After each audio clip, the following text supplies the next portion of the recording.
ಮಾನ್ವಿ ಪಟ್ಟಣದ ಖಾದ್ರಿ ಫಂಕ್ಷನ್ ಹಾಲ್ನಲ್ಲಿ ಕಾಂಗ್ರೆಸ್ ಪಕ್ಷದ ವತಿಯಿಂದ ಎಸ್ಐಆರ್ ಕುರಿತು ಕಾರ್ಯಾಗಾರವನ್ನು ಕಾಂಗ್ರೆಸ್ ಪಕ್ಷದ ಬಿಎಲ್ ಎಗಳಿಗೆ ಹಮ್ಮಿಕೊಳ್ಳಲಾಗಿತ್ತು.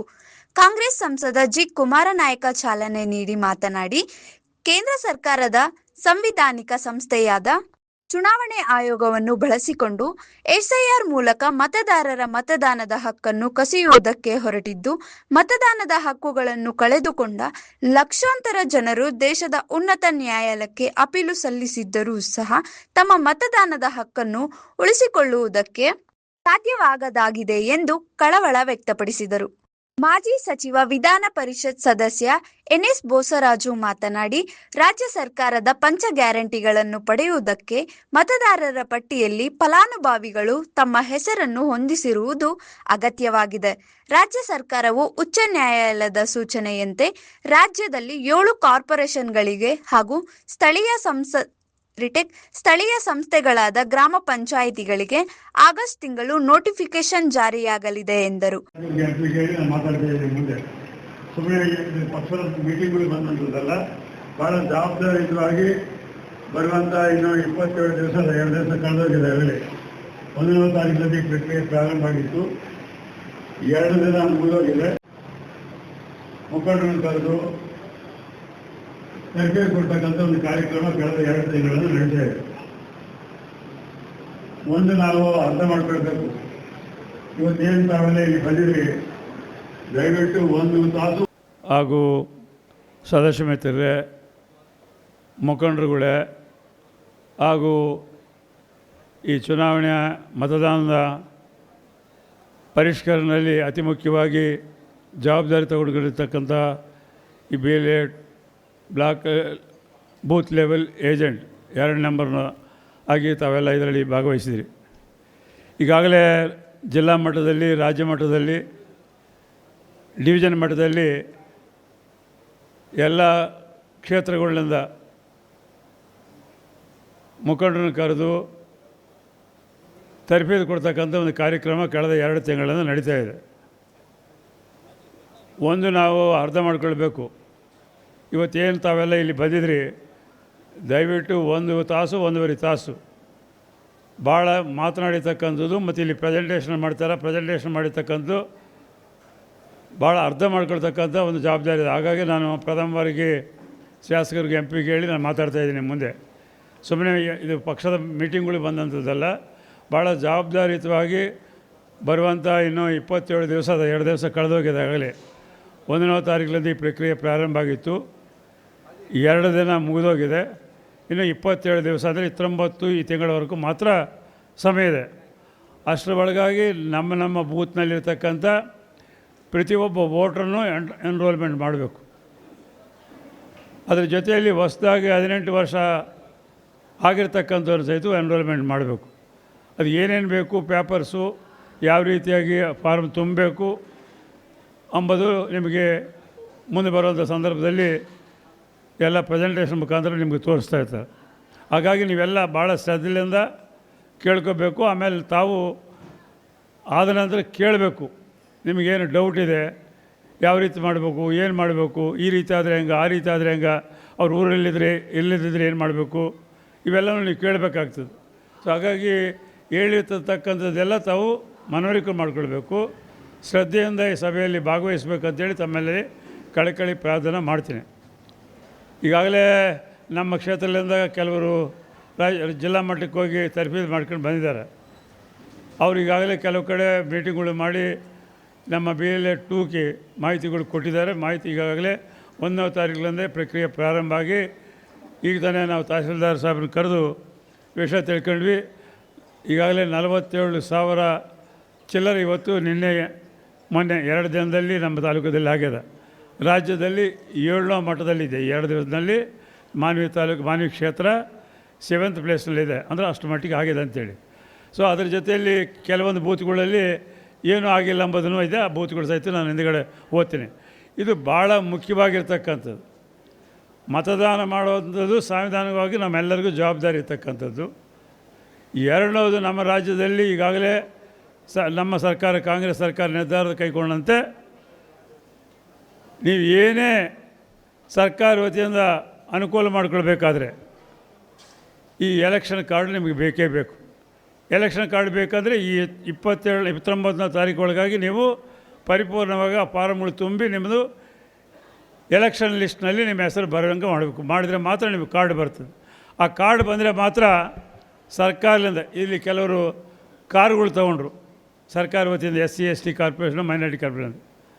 ಅದ್ರಂಗೆ ಕೆಲವರು ಟ್ರಾಕ್ಟರ್ ತೊಗೊಂಡ್ರು, ಕೆಲವರು ಹಾರ್ವೆಸ್ಟರ್ ತೊಗೊಂಡ್ರು. ಇದೆಲ್ಲ ಜೊತೆಯಲ್ಲಿ ಈ ಸರ್ಕಾರ ನಿಮ್ಮೆಲ್ಲರ ಪ್ರಯತ್ನದಿಂದ ಏನು ಶ್ರೀಮಾನ್ ಸಿದ್ದರಾಮಯ್ಯನವರು, ಶಿವಕುಮಾರ್ ಅವರು ಚುನಾವಣೆಗಳ ಮುಂದೆ ಆಶ್ವಾಸನೆ ಕೊಟ್ಟಿದ್ದ 5 ಗ್ಯಾರಂಟಿಗಳಿಗೆ, ಅದು ಗೃಹಲಕ್ಷ್ಮಿ ಇರ್ಬೋದು, ಗೃಹಜ್ಯೋತಿ ಇರ್ಬೋದು, ಇವೆಲ್ಲ 5 ಗ್ಯಾರಂಟಿಗಳಿಗೆ ನಾವು ಏನು ಕೊಡ್ತಾಯಿದ್ವಿ. ಈಗಾಗಲೇ ಮೊನ್ನೆ ಮಾರ್ಚ್ವರೆಗೂ 2.5 ವರ್ಷದಲ್ಲಿ 1,46,000 ಕೋಟಿ ಖರ್ಚು ಮಾಡಿದ್ದಾರೆ. ಇದು ಪ್ರತಿ ಮನೆಗೆ ತಿಂಗಳ 4ರಿಂದ 4.5 ಸಾವಿರ ಸಿಗ್ತಾಯಿದೆ. ಅದು ಅಕ್ಕಿ ಇರ್ಬೋದು, ಫ್ರೀಯಾಗಿ ಕರೆಂಟ್ ಇರ್ಬೋದು, 200 ಯೂನಿಟ್ಸು, 2,000 ರೂಪಾಯಿ ಮನೆ ಯಜಮಾನರಾಗಿರ್ಬೋದು, ಯುವನದಿಯಲ್ಲಿ ಹುಡುಗರು ಕೆಲಸ ಮಾಡಿದಿರ್ಬೋದು, ಅದರ ಜೊತೆಯಲ್ಲಿ ನಿಮಗೆ ಬಸ್ನಲ್ಲಿ ಮಹಿಳೆಯರು ತಿರುಗಾಡ್ತಕ್ಕಂದಿರ್ಬೋದು. ಇಷ್ಟೆಲ್ಲ ಪ್ರತಿ ಮನೆಗೆ 4.5 ಕೋಟಿ ಜನರಿಗೆ 4,600ರಿಂದ 5,000 ರೂಪಾಯಿ ಸಿಗ್ತಾಯಿದೆ. ಹಂಗಾಗಿ ಅದೆಲ್ಲ ಮುಂದುವರಿಬೇಕಂದ್ರೆ ನಿಮಗೆ ಕಾರ್ಡ್ ಅಂತೂ ಭಾಳ ಮುಖ್ಯ. ಆಧಾರ್ ಕಾರ್ಡ್ಗನ ಮುಖ್ಯ. ಈ ಎಲೆಕ್ಷನ್ ಕಾರ್ಡ್ ಇದ್ದರೆ ಮಾತ್ರ ಮುಂದಿನ ತಿಂಗಳಿಂದ ನಿಮಗೆ ಈ ಸವಲತ್ತುಗಳು ಸಿಗ್ತವೆ. ಇಲ್ಲಿ 2,000 ರೂಪಾಯಿ ಬಂದು, ಅಕ್ಕಿ ಬಂದು, ಯುವನಿಧಿ ಬಂದು, ಗೃಹಜ್ಯೋತಿ ಬಂದು, ಬಸ್ ಫ್ರೀ ಬಂದಾಗ್ತದೆ. ಆ ಕಾರ್ಡ್ ಮಾತ್ರ ನೀವು ತೋರಿಸಿದ್ರೆ ಮಾತ್ರ ಈ ಫೆಸಿಲಿಟೀಸು ಮುಂದುವರಿತಾವೆ. ಇದೀಗಾಗಲೇ ಕ್ಯಾಬಿನೆಟ್ನಲ್ಲಿ ಡಿಸಿಷನ್ ತಗೊಂಡು ಸನ್ಮಾನ್ಯ ಮುಖ್ಯಮಂತ್ರಿಗಳು ಶ್ರೀ ಡಿ ಕೆ ಶಿವಕುಮಾರ್ ಅವರು ಘೋಷಣೆ ಮಾಡಿರ್ತಕ್ಕಂಥ ಪ್ರತಿನಿತ್ಯ ಅವರು ಟಿ ವಿಗಳಲ್ಲಿ ಮಾಧ್ಯಮದಲ್ಲಿ ಹೇಳ್ತಾ ಇದ್ದಾರೆ. ಆ ವಿಷಯವನ್ನು ತಾವು ಭಾಳ ಗಂಭೀರವಾಗಿ ತಿಳ್ಕೊಳ್ಬೇಕು. ಈ ಎಲೆಕ್ಷನ್ ಕಾರ್ಡ್ ಇಲ್ಲದಿದ್ದರೆ ಇಷ್ಟೇ ಮನವರಿಗೆ ಅವ್ರು ಯಾವುದೋ ರಾಜ್ಯದಿಂದ ಬರ್ತಾರೆ, ಒಂದು 15 ದಿವಸ ಇರ್ತಾರೆ, ಬೇರೆ ರಾಜ್ಯಕ್ಕೆ ಹೋಗ್ತಾರೆ. ಆಂಧ್ರದವ್ರು ಇರ್ಬೋದು, ತಮಿಳ್ನಾಡವ್ರು ಇರ್ಬೋದು, ಮಹಾರಾಷ್ಟ್ರದವ್ರು ಇರ್ಬೋದು, ರಾಜಸ್ಥಾನ ಎಲ್ಲ ಕೆಲಸ ಮಾಡಲಿಕ್ಕೆ ರಾಜಸ್ಥಾನ, ಬಿಹಾರು ಬೇರೆ ಬೇರೆ ರಾಜ್ಯಗಳಿಂದ ಬಂದಿದ್ದಾರೆ. ಅವರು ಕೆಲಸ ಮಾಡ್ಕೊಂಡು ಒಂದು ವರ್ಷ ಆದಮೇಲೆ ಅವರು ವಾಪಸ್ ಹೋಗ್ತಾರೆ. ಅವ್ರಿಗೂ ನಾವು ಯಾಕೆ ಈ ಗ್ಯಾರಂಟಿಗಳು ಕೊಡಬೇಕು? ನಮ್ಮ ರಾಜ್ಯದ ದುಡ್ಡು ಇದಿಲ್ಲಂದರೆ ಸಾಕಷ್ಟು ಸಾವಿರಾರು ಕೋಟಿ ನಾವು ಬೇರೆಯವ್ರಿಗೆ ಕೊಡ್ತಾಯಿದ್ದೀವಿ. ಎಲೆಕ್ಷನ್ ಕಾರ್ಡ್ ಇದ್ದರೆ ಅವರು ನಮ್ಮ ರಾಜ್ಯದವ್ರು ಇರ್ತಾರೆ. ಹಾಗಾಗಿ ಎಲೆಕ್ಷನ್ ಕಾರ್ಡೇ ಅತಿ ಮುಖ್ಯ. ಏನೇ ಫೆಸಿಲಿಟಿ ಕೊಡಬೇಕಾದ್ರೆ ನಾಳೆಯಿಂದ ನಿಮ್ಮ ಮಕ್ಕಳಿಗೆ ಶಾಲೆಯಲ್ಲಿ ಪ್ರವೇಶ ಮಾಡಬೇಕು, ಹಾಸ್ಟೆಲ್ನಲ್ಲಿ ಪ್ರವೇಶ ಮಾಡಬೇಕು ಅಂದರೆ ಸಹಿತ ಎಲೆಕ್ಷನ್ ಕಾರ್ಡು ಘಂಟಾಘೋಷವಾಗಿ ಮಾಡಲೇಬೇಕಾಗ್ತಂಥ ಮಾತನ್ನು ಈಗಾಗಲೇ ಮುಖ್ಯಮಂತ್ರಿಗಳು ಪ್ರತಿನಿತ್ಯನೂ ಹೇಳ್ತಾ ಇದ್ದಾರೆ. ಸೊ ಇದರ ಗಾಂಭೀರ್ಯವನ್ನು ತಾವು ತಿಳ್ಕೊಂಡು ತಾವೆಲ್ಲ ಮುಖಂಡರಿದ್ರಿ. ತಮ್ಮ ಆಶೀರ್ವಾದದಿಂದ ಇವತ್ತು ಶಾಸಕರಾಗಿ ಆರಿಸಿ ಬಂದ ರಂಪಯ್ಯ ನಾಯಕರು, ನಾವು ವಿಧಾನ ಪರಿಷತ್ ಸದಸ್ಯರಾಗಿ ಮಂತ್ರಿ ಆಗಿದ್ವಿ. ಶ್ರೀಮಾನ್ ಕುಮಾರ್ ನಾಯಕರು ಇವತ್ತು ಲೋಕಸಭಾ ಸದಸ್ಯರಾದರು. ಅದೇ ರೀತಿಯಾಗಿ ಇವತ್ತು ರಾಜ್ಯ ಸರ್ಕಾರ ಬಂದಿದೆ. ರಾಜ್ಯ ಸರ್ಕಾರ ಬಂದ ಕೂಡಲೇ ನಿಮ್ಗೆ ಯಾರಿಗೂ ನೇರವಾಗಿ ಎಲ್ಲರಿಗೂ ಕಾಂಟ್ರಾಕ್ಟ್ ಸಿಕ್ಕಿರೋದಿಲ್ಲ, ದುಡ್ಡು ಸಿಕ್ಕಿರಲಿಕ್ಕಿಲ್ಲ, ಲಾಭ ಸಿಕ್ಕಿರಲಿಕ್ಕಿಲ್ಲ, ಕೆಲಸ ಆಗಿರಲಿಕ್ಕಿಲ್ಲ. ಆದರೆ ನಿಮ್ಮ ಊರುಗಳಾಗ ನೀವು ಮುಖಂಡರಾಗಿ ತಿರುಗ್ತಾ ಇದ್ದಾರೆ. ಕಾಂಗ್ರೆಸ್ ಪಕ್ಷ ನಮ್ಮ ಲಿಂಗಪ್ಪ ಬಂದಾನ, ಕಾಂಗ್ರೆಸ್ ಪಾರ್ಟಿ ಗೌರ್ಮೆಂಟ್ ಬಂದ ನಮ್ಮ ಗೌರ್ಮೆಂಟ್ ಅಂತ ಹೇಳ್ತಾರೆ ಹಳ್ಳ್ಯಾಗ. ಆ ರೀತಿಯಾದಂಥ ಒಂದು ಶಕ್ತಿ, ಧೈರ್ಯ, ನಿಮ್ಮೆಲ್ಲರ ಆಶೀರ್ವಾದ, ನಿಮ್ಮೆಲ್ಲರ ಪ್ರಯತ್ನದಿಂದ ಇವತ್ತು 2023ರಲ್ಲಿ ನಮ್ಮ ಸರ್ಕಾರ ಬಂದಿದೆ. ಹಾಗಾಗಿ ಇದನ್ನು ಉಳಿಸ್ಕೊಂಡು ಹೋಗಬೇಕು. ಮತ್ತು ಮುಂದೆ 2022ರಲ್ಲಿ ನಮ್ಮ ಸರ್ಕಾರ ಬರುವಂಥ ಎಲ್ಲ ಆಶೀರ್ವಾದ ನೀವು ನಾವೆಲ್ಲ ಕೂಡಿ ಪ್ರಯತ್ನ ಮಾಡಬೇಕಾಗ್ತದೆ. ಎಲ್ಲಿ ಕಾರ್ಯಕರ್ತರಿರ್ತಾರೋ, ಎಲ್ಲಿ ಪಕ್ಷ ಸಂಘಟನೆ ಇರ್ತದೋ ಅಲ್ಲಿ ಮಾತ್ರ ನಮ್ಮವ್ರು ಆರಿಸಿ ಬರಲಿಕ್ಕೆ ಸಾಧ್ಯ ಆಗುತ್ತೆ. ಇದು ಪ್ರತಿಯೊಬ್ಬರೂ ತಿಳ್ಕೊಳ್ಬೇಕಾಗಿರ್ತಕ್ಕಂಥದ್ದು. ನಾವು ಅಧಿಕಾರದಾಗ ಇದ್ದಂಥವ್ರು ಇರ್ಬೋದು, ಅಧಿಕಾರದಾಗ ಇಲ್ಲಂಥವ್ರು. ಇದರೆಲ್ಲ ಜೊತೆಯಲ್ಲಿ ಈಗಾಗಲೇ ಸನ್ಮಾನ್ಯ ಮುಖ್ಯಮಂತ್ರಿಗಳು ಪಂಚಾಯತ್ ರಾಜ್ ಮಿನಿಸ್ಟ್ರಿ ಇಬ್ಬರು ಅನೌನ್ಸ್ ಮಾಡಿದ್ದಾರೆ. ನಾವು ಆಗಸ್ಟ್ನಲ್ಲಿ ನೋಟಿಫಿಕೇಷನ್ ಮಾಡ್ತೀವಿ. ಸೆಪ್ಟೆಂಬರ್ ಕೊನೆಗೆ ಅಕ್ಟೋಬರ್ ಫಸ್ಟ್ ವೀಕ್ಗೆ ತಾಲೂಕಾ ಪಂಚಾಯತಿ, ಜಿಲ್ಲಾ ಪಂಚಾಯತಿ, ಅದ್ರ ಜೊತೆಯಲ್ಲಿ ಗ್ರಾಮ ಪಂಚಾಯತಿ 3 ಚುನಾವಣೆಗಳು ಮಾಡಲಿಕ್ಕೆ ಎಲ್ಲ ಸಿದ್ಧತೆಗಳು ಮಾಡ್ಕೊಂಡ್ರು. ಈಗಾಗಲೇ ಬ್ಯಾಂಗ್ಳೂರು ಕಾರ್ಪೊರೇಷನು, ಬೇರೆ ಬೇರೆ ಕಾರ್ಪೊರೇಷನ್ಗಳು 7 ಕಾರ್ಪೊರೇಷನ್, 11 ಕಾರ್ಪೊರೇಷನ್ ಇದ್ದಾವೆ. 7 ಕಾರ್ಪೊರೇಷನ್ಗೆ ಈಗಾಗಲೇ ಚುನಾವಣೆಗೆ ಸುಪ್ರೀಂ ಕೋರ್ಟ್ನವರು ಲಾಸ್ಟ್ ಡೇಟ್ ಕೊಟ್ಟಿದ್ದಾರೆ. ಆಗಸ್ಟ್ 31ರೊಳಗಾಗಿ ಇದು ಕೊನೆಯ ಆದೇಶ ಅಂತೇಳಿ ಸುಪ್ರೀಂ ಕೋರ್ಟ್ನವರು ಆದೇಶ ಕೊಟ್ಟಿದ್ದಾರೆ. ಹಾಗಾಗಿ ಕಾರ್ಪೊರೇಷನ್ ಏರಿಯಾ ಎಲ್ಲ ಪ್ರದೇಶಗಳ ಸಹಿತ ಚುನಾವಣೆಗಳಿದೆ. ಇವೆಲ್ಲದಕ್ಕೂ ನಾವು ಅರ್ಹರಾಗಬೇಕಾದ್ರೆ ಈ ಎಲೆಕ್ಷನ್ ಕಾರ್ಡು ಭಾಳ ಮುಖ್ಯ. ಹಾಗಾಗಿ ಮೊನ್ನೆ 1ನೇ ತಾರೀಕಿನಿಂದ ಈಗಾಗಲೇ 2 ದಿವಸ ಮುಗಿದಾಗಿದೆ, ಇನ್ನೂ 27 ದಿವಸ ಮಾತ್ರ ಇದೆ. ಇದಕ್ಕಾಗಿ ಈಗಾಗಲೇ ನಮ್ಮ ಮುಖಂಡರು ಹೇಳಿದಂತೆ ಆಯಾ ಬೂತ್ಗಳು 286 ಬೂತ್ ಇದೆ ನಮ್ಮಲ್ಲಿ. 2 ಬ್ಲಾಕ್ನಲ್ಲಿ, ಒಂದು ಮಾನ್ವಿ ಬ್ಲಾಕ್ನಲ್ಲಿ 136, 138, ನಮ್ಮ ಸಿರಿವಾರ ಬ್ಲಾಕ್ನಲ್ಲಿ 138, ಎರಡೂ ಸೇರಿ 286. 286ಗೆ ಈಗಾಗಲೇ BLA 2 ಈಗಾಗಲೇ ಮೇಲೆ ಆಗಿರ್ತಕ್ಕಂಥ ಶಾಸಕರು ಸೈನ್ ಮಾಡಿ ಕೊಟ್ಟಿದ್ದಾರೆ. ಅದು ಎಲೆಕ್ಷನ್ ಕಮಿಷನಲ್ಲಿದೆ. ನಿಮಗಾಗಲೇ ಒಂದು ಅಧಿಕಾರ, ಬೂತಿನ ಅಧಿಕಾರ ನಿಮಗೆ ಸಿಕ್ಕಿದಂಗೆ ಆಯಿತು. ಏನೋ ಮಾಡಿದ್ರು, ಯಾರೋ ಹೋದ್ರದ್ದಿಲ್ಲ. ಪ್ರತಿಯೊಬ್ಬರು ನೀವು ಆ ಬೂತ್ನಲ್ಲಿ ಮಾರ್ನಿಂಗ್ ಬೆಳಗ್ಗೆ 8 ಗಂಟೆಯಿಂದ ಅವ್ರು ಪ್ರಾರಂಭ ಮಾಡ್ತಾರೆ. ಈಗ ನಾವು ಬರ್ತಾಯಿದ್ದೀವಿ. ಈ ದಿವಸದ ಕಾರ್ಯಕ್ರಮ ಇಲ್ಲಿಯವರೆಗೆ ನಡೀತಾ ಇರೋದನ್ನು ನೋಡಿ ನನಗೆ ನಿಜವಾಗಿಯೂ ಬಹಳ ಸಂತೋಷ ಆಗಿದೆ.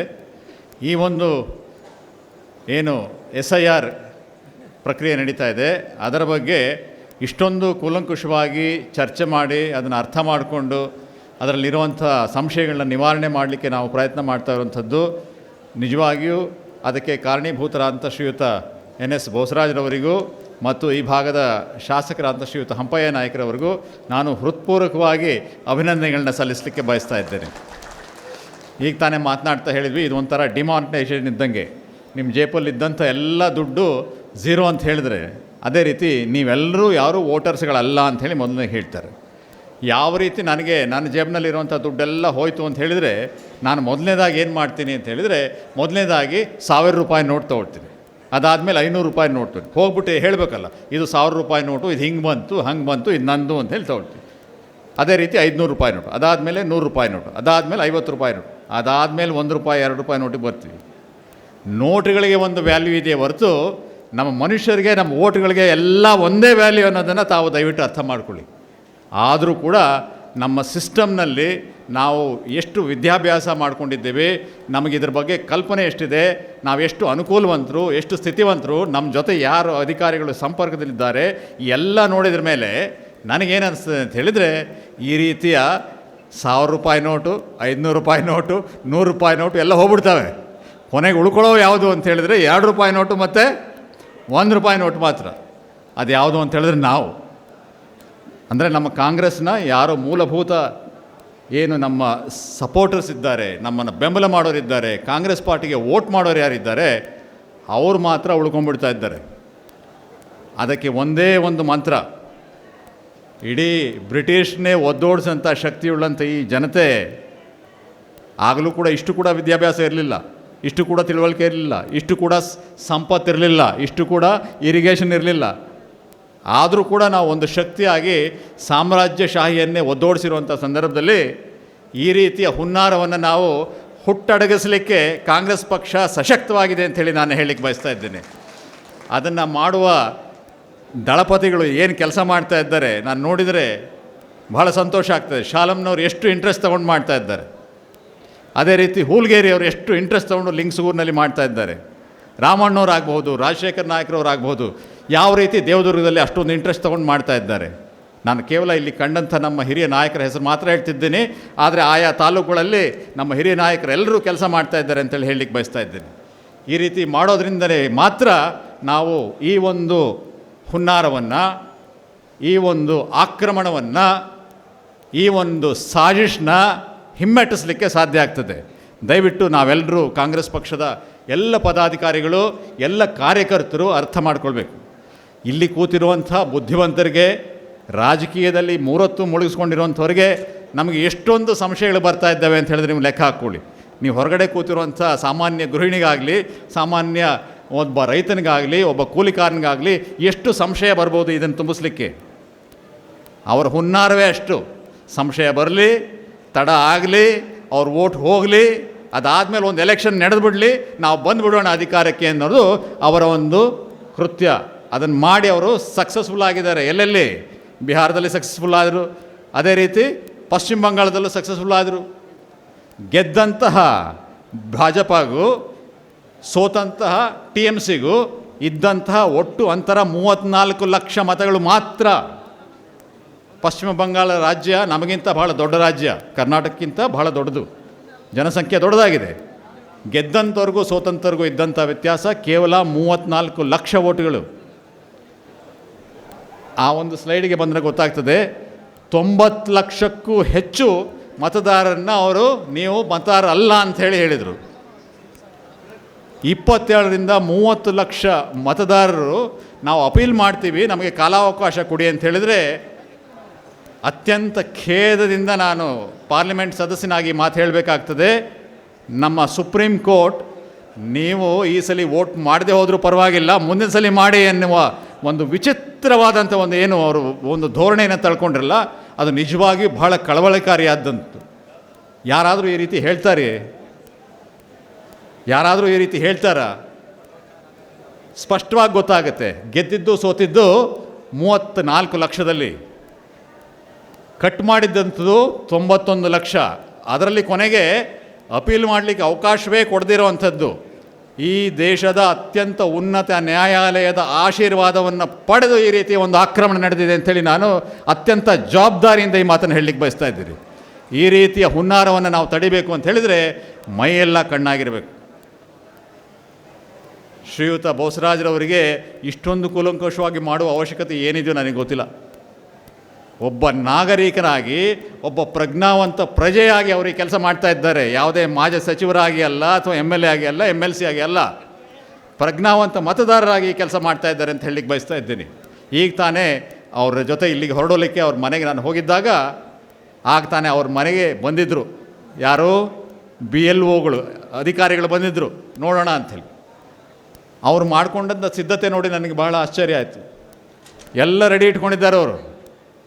ಆಗ ಬಂದಮೇಲೆ ತಡಿಯಪ್ಪ ಕೂತ್ಕೊಂಡು ನಾನು ನೋಡ್ಕೊಂಬರ್ತೀನಿ ಅಂತ ಹೇಳಿದ್ರೆ ಬಹುಶಃ ಅವ್ರ ಮಾತನ್ನ ಅಧಿಕಾರಿಗಳು ಕೇಳ್ಬೋದು. ನಿಮ್ಮ ಮಾತು ಕೇಳ್ತಾರೇನು? ಕೇಳೋದಿಲ್ಲ ಯಾರು. 10 ನಿಮಿಷದಲ್ಲಿ ಹೊರಟ್ಬಿಡ್ತಾರೆ, ಬಾಗಿಲು ಲಾಕ್ ಹಾಕಿತ್ತು ಸರ್ ಅಂತೇಳಿ. ಆದರೆ ಅವರು ಅಧಿಕಾರಿಗಳ ಸಮಯವನ್ನು ವ್ಯರ್ಥ ಮಾಡಬಾರ್ದು ಅಂಥೇಳಿ ಕೇವಲ 10 ನಿಮಿಷದೊಳಗೆ ಕೆಲಸವನ್ನು ಮುಗಿಸೋಷ್ಟು ತಯಾರಿ ಮಾಡ್ಕೊಂಡು ಕೂತಿದ್ರು. ಏನು ಬೇಕು ನಿಮಗೆ? ಆಧಾರ್ ಕಾರ್ಡ್ ಬೇಕು, ಆಧಾರ್ ಕಾರ್ಡು. ಎಪಿಕ್ ಕಾರ್ಡ್ ಬೇಕು, ಎಪಿಕ್ ಕಾರ್ಡು. ಇನ್ನೇನು ಕೇಳ್ತಿದ್ರಿ ಹೇಳಿ? ನಾನು ಇಲ್ಲಿ ಮಾಡ್ತಾ ಇದ್ದೆ,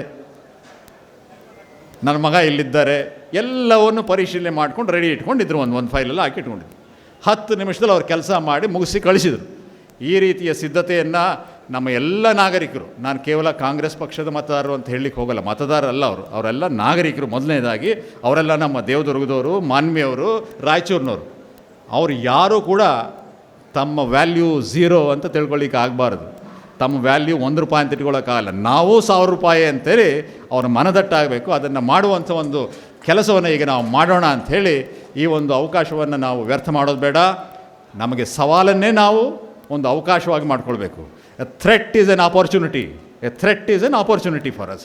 ಅದನ್ನು ಮಾಡಿಕೊಂಡು ನಾವೆಲ್ಲ ಏನು ಹಿರಿಯರಿದ್ದೀರಿ, ಮತದಾರ ಬಾಂಧವರ ಜೊತೆಗೆ, ನಾಗರಿಕರ ಜೊತೆಗೆ ಮತ್ತೊಮ್ಮೆ ಸಂಪರ್ಕವನ್ನು ಬೆಳೆಸೋಣ ಅಂಥೇಳಿ ಹೇಳ್ತಾ, ಮತ್ತೊಮ್ಮೆ ನೀವೆಲ್ಲರಿಗೂ ಶುಭವಾಗಲಿ. ನಾವೇನು ನಿಮ್ಮನ್ನು ಬಿಡೋರಲ್ಲ. ನಾನು ಬಿಟ್ಟರು ಬೋಸರಾಜ್ ಸಾಹೇಬರು ಬಿಡಲ್ಲ ನಿಮ್ಮನ್ನು. ಅವ್ರು ಪ್ರತಿ ಸಾಯಂಕಾಲವೂ ಶಾಸಕರು ಬಿಡಲ್ಲ ನಿಮ್ಮನ್ನು. ಎಲ್ಲ BLOಗಳ ಜೊತೆ ಅವರು ಸಂಪರ್ಕ ಇಟ್ಕೊಳ್ತಾ ಇದ್ದಾರೆ. ಪ್ರತಿ ಸಾಯಂಕಾಲವೂ ಒಂದು ಜಮಾಬಂದಿ ಮಾಡ್ತಾ ಇದ್ದಾರೆ. ಎಷ್ಟಾಯಿತು ಎಷ್ಟಿಲ್ಲ. ಈ ಒಂದು ಕೆಲಸವನ್ನು ಎಲ್ಲ ಒಂದು ಕ್ಷೇತ್ರಗಳಲ್ಲೂ ನಾವು ಮಾಡೋಣ ಅಂಥೇಳಿ ನಿಶ್ಚಯವನ್ನು ಮಾಡ್ತಾ ಈ ಒಂದು ಕಾರ್ಯಕ್ರಮಕ್ಕೆ ಶುಭವನ್ನು ಕೋರ್ತಾ ನನ್ನ ಮಾತನ್ನು ಮುಗಿಸ್ತೇನೆ.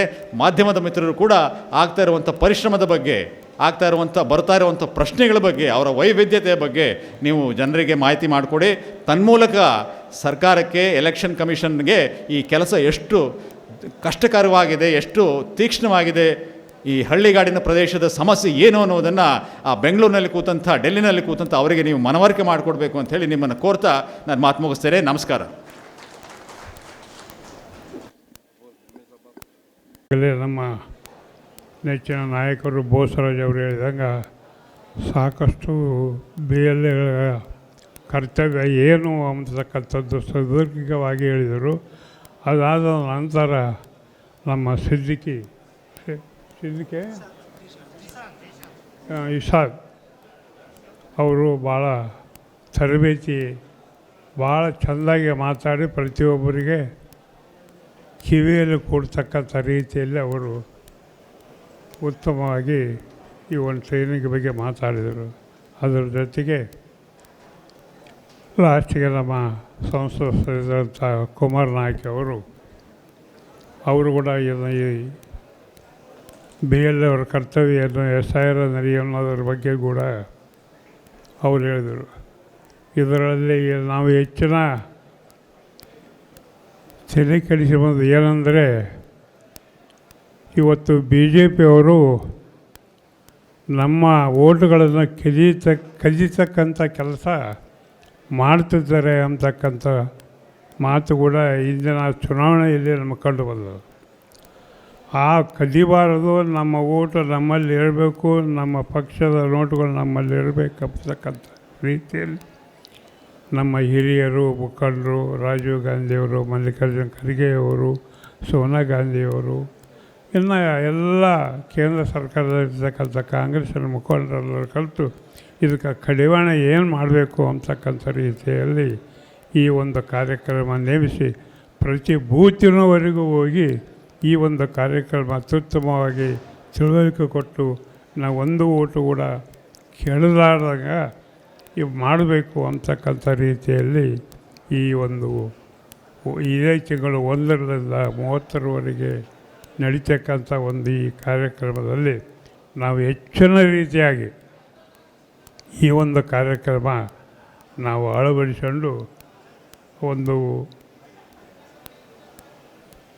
ಅಳವಡಿಸಿಕೊಂಡು ಈ ಕಾರ್ಯಕ್ರಮದ ಯಶಸ್ವಿ ಮಾಡಬೇಕಂತ ನಾನು ಈ ಸಂದರ್ಭದಲ್ಲಿ ಇದು ಬಿ ಎಲ್ ಅವ್ರದ್ದು ಕೆಲಸ ಏನು ಅಂತಕ್ಕಂಥ ರೀತಿ ಕೂಡ ನಾನು ಸ್ವಲ್ಪ ಮಟ್ಟಿಗೆ ಎಲ್ಲರೂ ಹೇಳಿದ್ದಾರೆ. ಅದೇ ಹೆಚ್ಚಿನ ಬಿ ಎಲ್ ಅವರು ಪ್ರತಿ ಮನೆಗೆ ಹೋಗಿ ವೋಟರ್ಸಿಗೆ ಭೇಟಿಯಾಗಿ ಅವರ ಮುಖಾಂತರದ ಅವರ ವೋಟರ್ ಲಿಸ್ಟ್ ಏನಾಗಿದೆ, ನಮಗೇನು ತೊಂದರೆ ಇದೆ, ಬಿ ಎಲ್ ಅವರು ಬಂದು ನಮಗೆ ಏನು ಮಾಡಿದರು ಅಂತಕ್ಕಂಥ ಮಾತು ಕೂಡ ಅವ್ರ ಜೊತೆಗೆ ನೀವು ಹೋಗ್ತಕ್ಕಂಥ ಕೆಲಸ ಮಾಡಬೇಕು.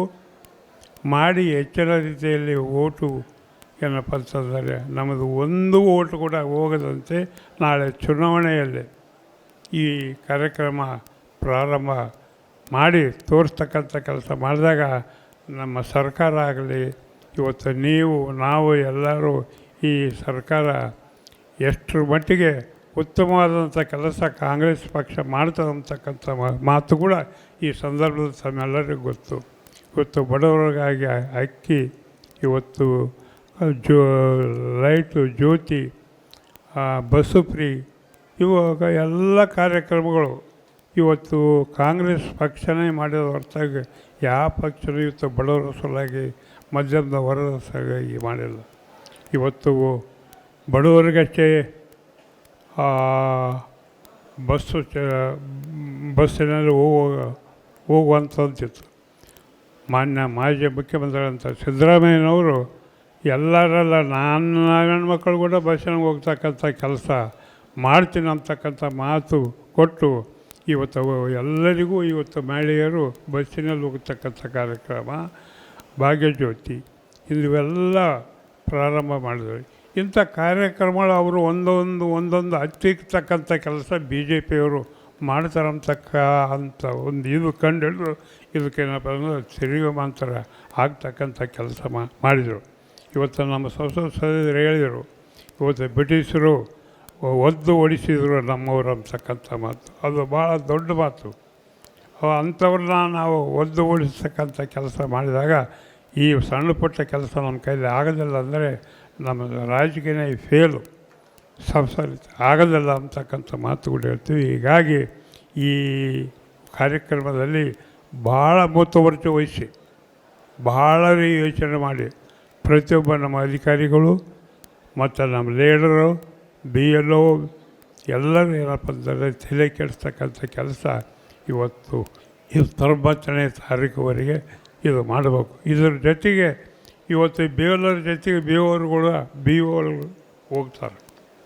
ಅದರ ಜೊತೆ ಕಂಪಲ್ಸರಿ ಬಿ ಅವ್ರ ಜೊತೆಗೆ ಹೋಗಿ ಆ ಮನೆಗೆ ವಿಸಿಟ್ ಕೊಟ್ಟು ಆ ಮನೆಯಲ್ಲಿ ಏನಾದರೂ ತೊಂದರೆ ಆಗ್ತಿದ್ದರೆ ಅದು ಅವ್ರಿಗೆ ಸರಿಪಡಿಸ್ತಕ್ಕಂಥ ಕೆಲಸ ಇದ್ದರೆ, ನಿಮಗೆ ಸರಿ ಕಾಣೋದಿಲ್ಲ ಅಂತ ಎಂಬ ವ್ಯವಸ್ಥೆ ಇದ್ದರೆ ತಾವು ಏನಪ್ಪ ಅಂದರೆ ತಹಶೀಲ್ದಾರ್ ಅಸಿಸ್ಟೆಂಟ್ ಕಮಿಷನರ್ ಆಗಲಿ, ಇಲ್ಲ MLAಗಾಗಲಿ MLCಗಾಗಲಿ ತಾವು ಬೆಟ್ಟಿಗೆ ಆ ಪರಿಸ್ಥಿತಿ ಹೇಳಿದ್ರೆ ಅದು ನಿವಾರಣೆ ಮಾಡಿಕೊಡ್ತಕ್ಕಂಥ ಕೆಲಸ ಕೂಡ ಆಗ್ತದಂತ ಈ ಸಂದರ್ಭದಲ್ಲಿ ಇದು ನಾನು ಏನೇ ಇದ್ದರೂ ನಿಮ್ಮ ಪ್ರತಿಯೊಂದು 2-3 ಊರಾಗಾದರೂ ನೀವು ಮಾಡಿದಂಥ ಸಮೀಕ್ಷೆಯನ್ನು ನಾನು ಸ್ವತಃ ಹೋಗಿ ನಾನು ಅದು ತಿರುಗಾಡಿ ಅದನ್ನು ನೀವು ಮಾಡಿದಂಥ ಕೆಲಸಗಳು ಏನು ಅಂತಕ್ಕಂಥದ್ದುಗಳು ನಾನು ತಿಳ್ಕೊಂಡು ಮುಂದಿನ ಈ ಕಾರ್ಯಕ್ರಮದಲ್ಲಿ ಭಾಗವಹಿಸ್ತಕ್ಕಂಥ ಎಲ್ಲರಿಗೂ ತಿಳ್ಕೊಳ್ಬೇಕು. ನಾನು ಪ್ರತಿ ಊರಿಗೆ ಬರ್ತೇನೆ. ಇವರು ಊರುಗಳಿಗೆ ನಾನು ಹೋಗಿ ನಿಮ್ಮದು ಏನೇನು ಬಿ ಎಲ್ ಅವ್ರ ಕೆಲಸ ಏನೇನು ಮಾಡಿದ್ರು, ಬಿ ಒಗಳು ಏನು ಹೇಳಿದರು, ನೀವೇನು ಹೇಳಿದರು, ರೆವಲ್ಯೂಷನ್ ಪವರ್ ಕೊಟ್ಟಾರೆ ಎಲ್ಲ ನೀವು ಸಿಗ್ನೇಚರ್ ಮಾಡೋದು ಎಲ್ಲ ಕುಲಕಸವಾಗಿ ನಾವ್ರೇನು ಕೇಳ್ತಕ್ಕಂಥ ಕ್ವಶನ್ ಕೂಡ ನಾನೇ ಅಲ್ಲಿ 1-2 ನಿಮಿಷ 3 ನಿಮಿಷ ಮಾಡಿ ಆ ಓಣಿ ಕಂಪ್ಲೀಟ್ ಮುಗಿಸ್ತಕ್ಕಂಥ ಕೆಲಸ ಮಾಡ್ತೀನಿ. ಹಾಗಾಗಿ ನಾ ಇವತ್ತು ಇಂಥ ಒಂದು ಕಾರ್ಯಕ್ರಮ ಇವತ್ತು ಮಾನವಿಯಲ್ಲಿ ಅದ್ದೂರಿಯಾಗಿ ನಾನು ಮಾಡಿದ್ದಕ್ಕಾಗಿ ನಾನು ಈ ಬಂದಂಥ ಎಲ್ಲ ಬಿ ಎಲ್ ಒಗಳಿಗೂ ಮತ್ತು ಅಧಿಕಾರಿಗಳಿಗೂ ನಮ್ಮ ಆ ಪಕ್ಷದ ಮುಖಂಡರಿಗೂ ಪತ್ರಕರ್ತರು ಎಲ್ಲರಿಗೂ ವಂದಿಸಿ ನಾನು 4 ಮಾತುಗಳು ವರದಿ ಶಫೀಕ್ ಹುಸೇನ್, ಮಾನವಿ.